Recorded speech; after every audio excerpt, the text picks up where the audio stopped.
要是我從頭揀選下個，明顯都是錯，情感可控制麼？我習慣無人好好待我，唯一傷害過，而且犧牲太多。我若試圖忘記一種痛楚，然而回憶迫使背負更多，寧願你殺掉我，就當我上了一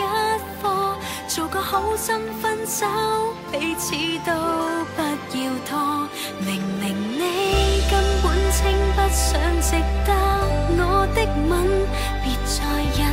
好應該擺脫傷心的惡棍，而情感怎麼給踩過也不沉，偏要酷愛着你這壞人，為何我即使給掌摑